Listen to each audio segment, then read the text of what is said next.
Hey, I'm Carlos Lago, and thank you for continuing to watch this channel. As you can tell from some of the recent things we've put up, from the 3-truck comparison test to the reviews and some of the adventure videos, we're trying to do more and we're trying to do it better. We're going to start trying new types of shows too, including one that's going to air as soon as I'm done talking. Let us know if you like it and let us know if you don't. We want to make it better for you to watch. With that in mind, be sure to like, comment, subscribe, that whole thing, and thanks again for watching.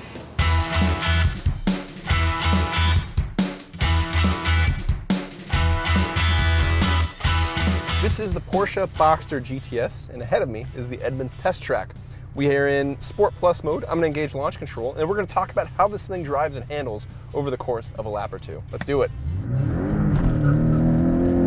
So the GTS comes with more power and is basically outfitted with all the performance options that you would want to have on your Porsche Boxster or Porsche Cayman. They're functionally the same car. One has a roof and one doesn't. So we've got around 365 horsepower. More important though, we have our improved handling attributes.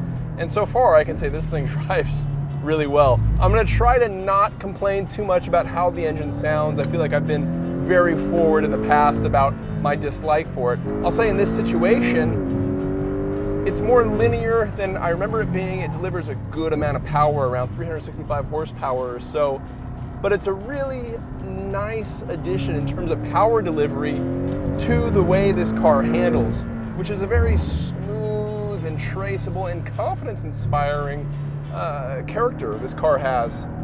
I really feel like I can challenge these corners both on entry speed and on throttle out, and the whole car just feels really good. Or especially around this high-speed left-hander, dig into the throttle, and there's just a lot of traction on the way out. We're supposed to keep these to 1 lap. I'm gonna do 2 because I'm having fun.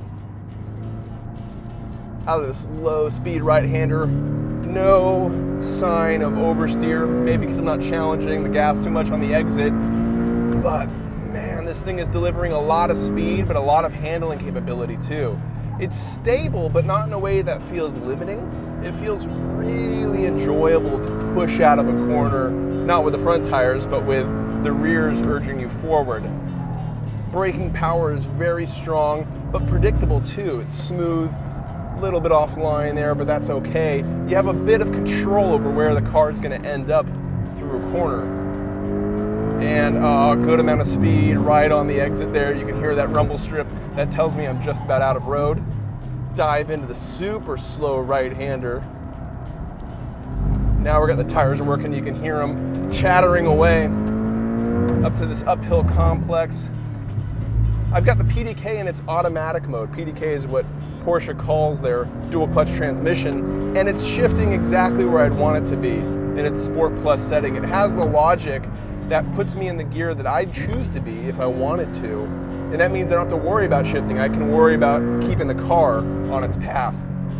Now, one of the downsides I gotta say, and I'll experience it through this right-hander too, the speaker grill that my left knee is resting on feels like a cheese grater, and that does not feel good. I'm gonna have to make sure I don't need to apply a Band-Aid afterwards.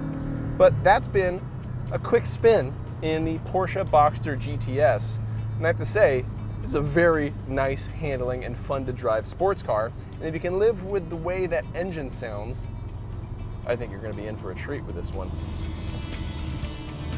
If you like what you see, keep it tuned and be sure to subscribe. And for all your car shopping needs, be sure to visit Edmunds.com.